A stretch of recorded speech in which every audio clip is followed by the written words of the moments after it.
चाय कहना हम सुकून समझेंगे। क्या दुनिया में कुछ भी मतलब कुछ भी ऐसी चीज है जो चाय के जितना सुकून दे सकती है? पर क्या कभी आपने सोचा है कि ये सुकून मतलब चाय आई कहाँ से? कौन होगा वो महान आत्मा जिसने सबसे पहले पानी में चीनी, दूध और पत्ती मिलाकर इसे बनाने के बारे में सोचा होगा? हेलो फ्रेंड, चाय पी लो। तौबा तौबा तौबा, थारा मूड खराब कर दिया। नहीं जानते ना? तो चलिए आज सुनते हैं एक चम्मच इतिहास में कहानी चाय की। तो वह एक लोक कथा के अनुसार कहानी शुरू होती है 2700 बीसी में, जब एक चीनी शासक शेन नुंग अपने बगीचे में बैठे गर्म पानी पी रहे थे। तभी उनके पानी में कहीं से एक छोटी सी पत्ती आकर गिर गई। पत्ती के गिरते ही पानी का रंग बदल गया और उसमें से भीनी भीनी खुशबू आने लगी।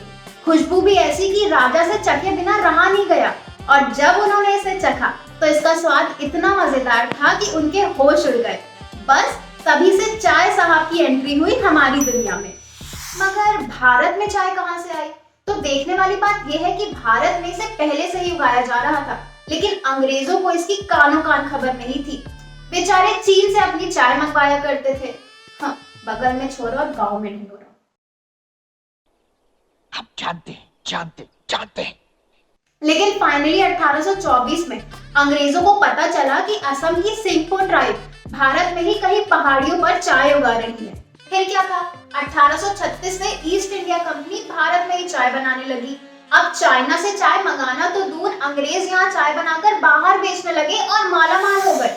1853 तक इंडियन टी प्रोडक्शन इतना बढ़ गया कि भारत का सुकून यानी चाय अब पूरी दुनिया तक पहुंच चुका था। अब चाइना को नहीं बल्कि इंडिया को ही natural home of the tea plant कहा जाने लगा। लेकिन भारत की आम जनता अभी भी इसे एक रॉयल और एलीट ड्रिंक समझती थी। आम लोग इसे पीने से कतराते थे। लेकिन फिर हमारे देश में ये चयक्कड़ वाली गैंग बनी कैसे? इसके पीछे भी एक कहानी है। तो हुआ यूं कि अब भारत में चाय बन तो बहुत रही थी लेकिन बिक नहीं रही थी। तो कहानी में एंट्री होती है इनकी। जी हाँ, हमारी कहानी के साइड हीरो है चाय की टपरी उर्फ रेडी उर्फ ठेला। चाय की खपत बढ़ाने के लिए आजादी के बाद से ही भारतीय चाय व्यापारियों ने बोरीबंदर, रोयपुरम, हावड़ा और चारबाग जैसे बड़े रेलवे स्टेशनों पर चाय बेचना शुरू कर दिया। इस तरह चाय लोगों की नजर में आई और फिर दिल में बस गई। और जब हम भारतीयों को कोई डिश मिलती है तो हम इसमें अपना तड़का तो लगाते ही हैं। तो दूध, चीनी और यहाँ तक कि मसाले मिलाकर हमने इसका स्वाद ऐसा बढ़ाया कि दुनिया देखती रह गई। नाइस। लंबी कहानी थी ना?